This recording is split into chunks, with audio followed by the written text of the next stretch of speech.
Hello friends, welcome to my channel everyday Chhaya. આજે આપણે બનાવીશું ટોમેટો સ્ટીક કે જે ચા જોડે કે પછી લંચ બોક્સમાં કે પછી તમે સૂપ જોડે એન્જોય કરી શકો. તમે તેને એકવાર બનાવી અને લાંબા સમય સુધી સ્ટોર કરી શકો. તો ચાલો શરૂ કરીએ.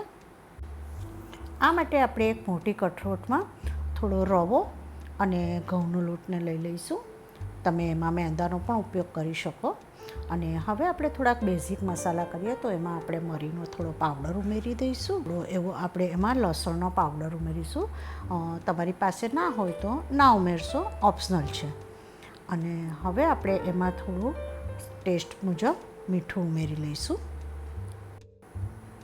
આપણે એમાં થોડા એવા ચીલી ફ્લેક્સ અને થોડી એવી કસૂરી મેથીને 2 હાથ વચ્ચે ક્રશ કરી અને એમાં ઉમેરી દઈશું. આપણે તેમાં થોડી હિંગ અને હળદર ઉમેરી અને બરાબર એને મિક્સ કરી લઈશું, જેથી આપણા મસાલા અને લોટ બરાબર એકબીજા સાથે મિક્સ થઈ જાય. આપણે હવે એમાં તેલનું મોણ ઉમેરી દઈશું અને ફરીથી એને બરાબર મિક્સ કરી લઈશું. હવે આપણે ટામેટાની પ્યુરીથી લોટ બાંધી દઈશું.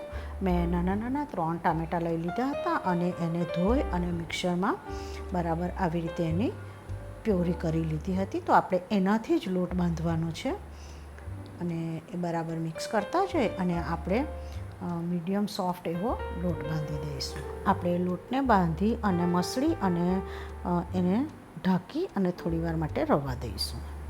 થોડીવાર પછી આપણે ઢાંકણ ખોલી અને ફરીથી એકવાર લોટને બરાબર મસળી લઈશું અને એને ઇક્વલ પાર્ટમાં ડિવાઈડ કરી અને એના લુવા આપણે તૈયાર કરી લઈશું. આપણે હવે એમાંથી એક લુવો લઈ અને એને ચોખાના લોટમાં કે પછી ઘઉંના લોટમાં રગદોળી અને આપણે એની મોટી એવી રોટલી જેવી વણી લઈશું. આપણે રોટલીને મીડિયમ થીક જેવી રાખવાની છે. એકદમ પતલી પણ નથી કરવાની અને એકદમ જાડી પણ નથી રાખવાની.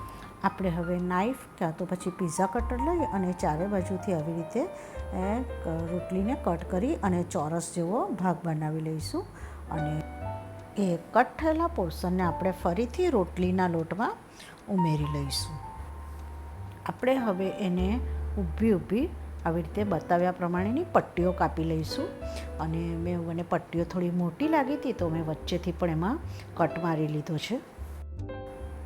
મેં અહીં પહેલેથી જ તેલને ગરમ કરવા મૂકી દીધું હતું. તો હવે આપણે તેલમાં માય એટલી પટ્ટીઓ એમાં ઉમેરી અને ગેસની ફ્લેમને મીડિયમ ટુ સ્લો કરી અને એને સારી રીતે ક્રિસ્પી અને ગોલ્ડન બ્રાઉન થાય ત્યાં સુધી આપણે એને તળી લઈશું.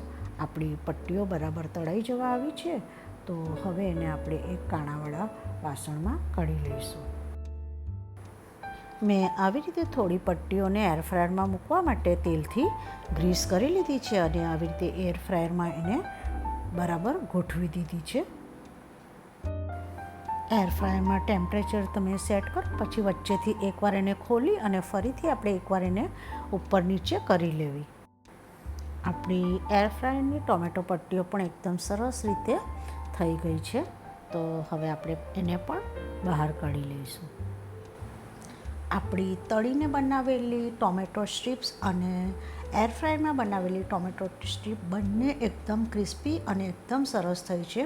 જો તમારે કોઈ હેલ્ધી વર્ઝન ખાવું હોય તો તમારે એર ફ્રાયરમાં ટ્રાય કરવું. Thank you for watching my channel. અને જો તમને મારી રેસિપીઓ ગમતી હોય તો please subscribe my channel. Like, share અને સબસ્ક્રાઈબ એકદમ ફ્રી છે.